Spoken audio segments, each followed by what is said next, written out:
going to give me her dress. Thank you, Jenny. Excuse me. And to my lovely bridesmaids, you guys did an amazing job. Especially my sister and best friend. Thank you so much. And most of all, to my favorite, Eric Hatch.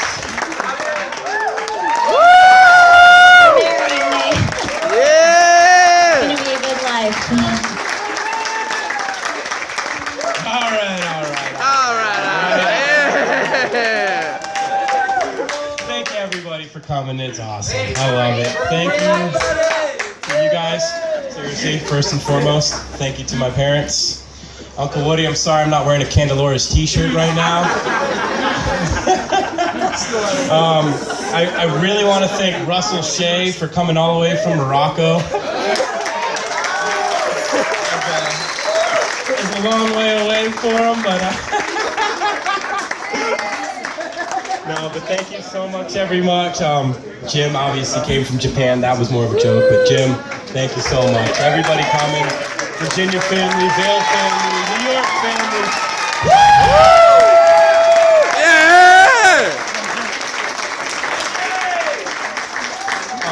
Real quick though, I want to say very much thank you to Grandma Janet.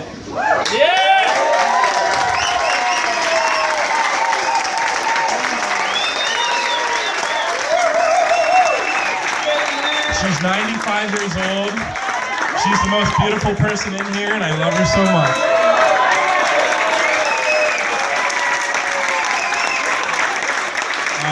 Everybody, just please have fun tonight. No rights, no wrongs. Just enjoy it. Hang out. Just love it. I got this on recording.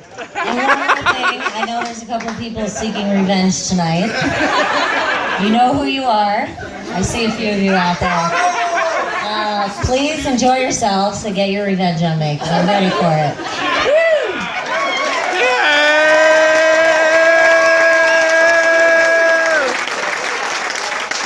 We're going to pass the mic off to a very, very special friend of mine.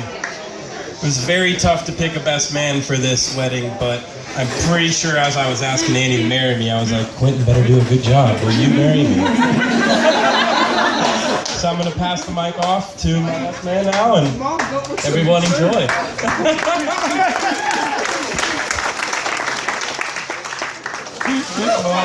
Hello, everybody. I don't know if I've met about half of you, and I think we got a really cool blend of people from the West Coast and East Coast that made it out here for this destination wedding.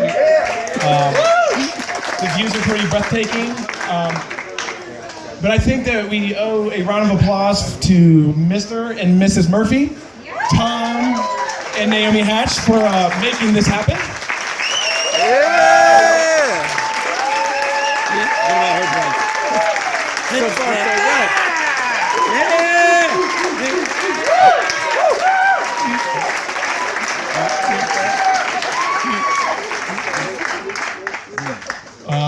Yeah, so forgive me if I'm a little scattered. I didn't really write anything other than a few scribbles.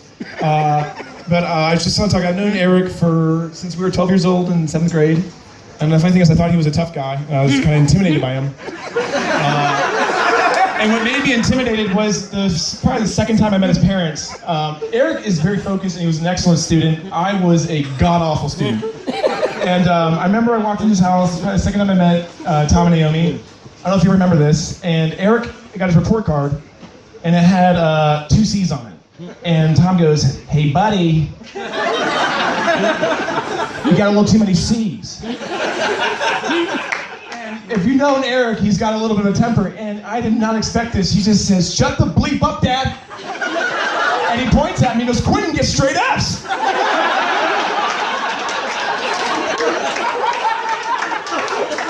I didn't know what to do at the time. I was like, holy crap.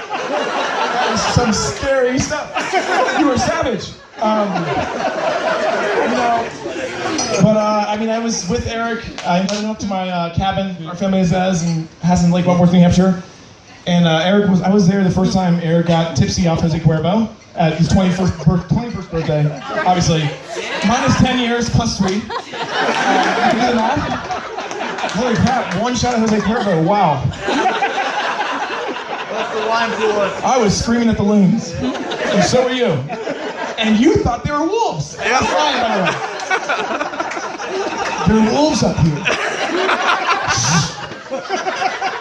Anyhow, I was just, let me look at this scribble I have here. This is really weird. I don't even know if I can read anymore. It's bad handwriting. Well, okay, so I lived in Vail in 2006. Oh no, 2009. Or 2010. Flip the sticks upside You down. bailed me out many times, literally. I'll try to go faster. Eric has been a phenomenal friend to me. He's bailed me out. I came out to Colorado unprepared, low on funds. He got me a pair of Surefoot boots. Surefoot boots. Russ, where are you? Raise your hand. Thank you very much. You got me a deal. Eric bought the boots for me. I could pay him off. Got me a pair of double troubles. Yeah, whatever. And then the other time he bailed me out was the first and only time I've been to jail. And literally, like, basically, I was in Vail, and some guys from Pittsburgh, some lifties, we know the term lifties, they're like, oh, you hunt? And I said, yeah, I hunt. They're like, what do you hunt? I said, groundhogs. They thought I was a joke. So I showed them I wasn't a joke, and I swung on one of them, and the cops threw me in jail. And anyways, no one wanted to bail me out, but Eric was more than glad to. I'm pretty sure he woke up an hour early, and I woke up and, there he was, and I think it was like the second time I met you. And I was, and I think Kay was there. I was like, oh, this is a great first impression. But anyways, to talk a little bit about Eric, obviously everyone that knows Eric, he has a positive energy about him. He's a total goof, which probably makes him get along with my family perfectly. And it's just kind of like gravity. I said one thing I really respected and admired about Eric is that right out of college, he went straight up to Colorado. He said, screw DC, and started selling ski boots. And he lives a life by his own rules. He does what he loves every day. He probably sees 100 days a season, while us on the East Coast work our 9 to 5s and see his photos on Facebook and get really depressed. And have to cause us to do reevaluation constantly. And I am tempted to quit my job and just come out here and do what you do. But you have an adventurous spirit that is second to none. I love you. I remember when you were in your basement one time and you were having a fit with your parents and you're packing your stuff and you're mad that you looked at me and you said, they never gave me a brother. And I always said, I always wanted a brother. And you've hung out at our lake enough times to, we consider you family. You're one of the Kreitzers. Pierce, Philip, my brothers. Yeah! I think it's time for me to hand the mic off, but everyone here is phenomenal. It's been great to see the chemistry between you two. It's amazing, and I wish you guys the best and happiest life out here in Colorado, and I hope to visit you numerous times.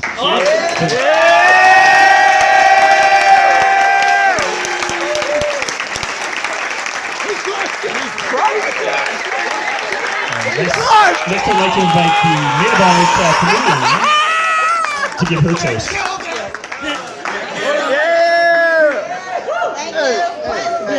Phil, we were not the best was man. going to come up and do the mic and throw it down. Boom! I was like, all right. Thank you, Quentin.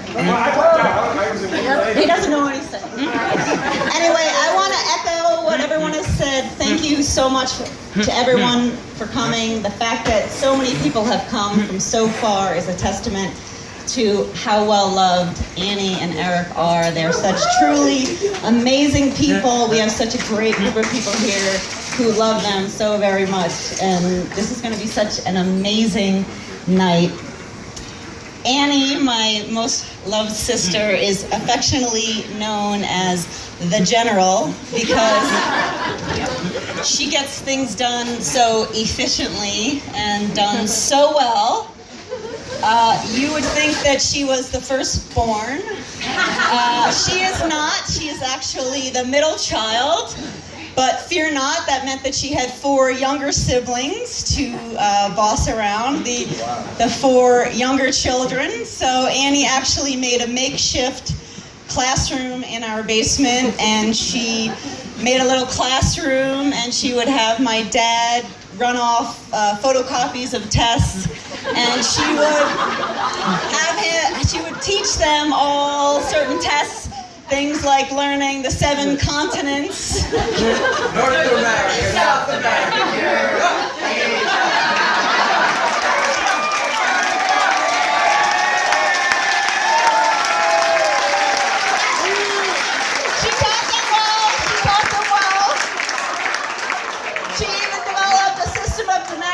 she marched them around, you know, having them respond to her, you know, yes, Master Anne. I'm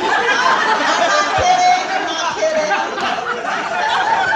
Even though she's a year younger than me, she's always acted more like an older sister, you know, from telling me when we go out to restaurants what food we were going to split. Okay, you're going to get the pasta, I'm going to get the chicken. We're going to have this, and then we're going to have this for dessert. All right, I guess that's what we're doing. And then she'll go through my closet. No, this is no good. You're throwing this out.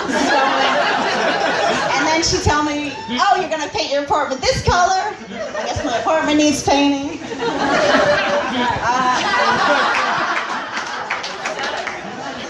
But those close to Annie know that she approaches her close friendships and her relationships with the same ferocity that she approaches life. General Annie is a caretaker who is fiercely loyal. She will love you. She will protect you to the very end. Better. There is a problem that arises, she will be there for you. Even if that means she tells you exactly how to solve your problems. As big a heart as Annie has, she became an even kinder, gentler version of herself when she met Eric Hatch. And if you know Eric Hatch, you can understand how. Annie is a New Yorker to the core. She loves her bagels, she loves her pizza, she loves her iced coffee. Despite how skinny she is, her diet is carbs, carbs, and more carbs. But Eric took this city girl and turned her into a mountain lover.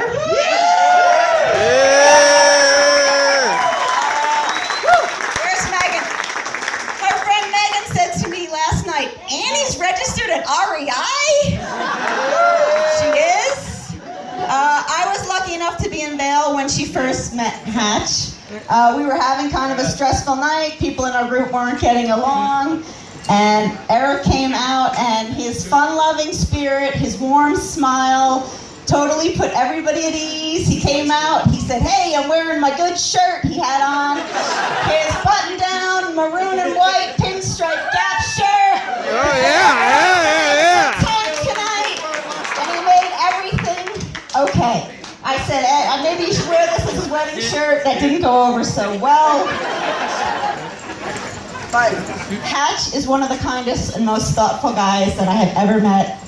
Annie has had countless friends come to visit to Vail, and Hatch is a consummate host. He has made every single one of them feel welcome. He is a one of a kind. My mom was out a couple of years ago for a mother-daughter visit, and after just meeting Hatch for a couple days, Medium and my mom is not one to hand out compliments easily. She said to Hatch, I know why my daughter loves you. And I know why Annie loves Hatch. And Hatch, I know why you love my sister Annie. So let's all raise a glass to this couple who brings out the best of each other. We love you, Annie. We love you, Hatch. General Annie demands that you all have an amazing evening tonight, as does Hatch. So let's have a great time tonight.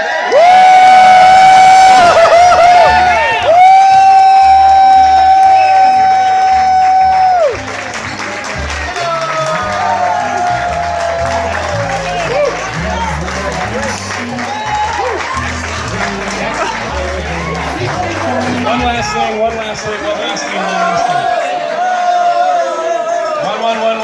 more. Very, very quickly, raise your glasses. One family member that's not here, Grandma Jane. Very, very close person in my life. I forgot to mention the first one. Let's have a drink for her. Marcia as well. There's a couple people that I haven't mentioned yet, but Mazel Tov. Love you guys. Grandma Jane and Marcia. Cheers. Have fun.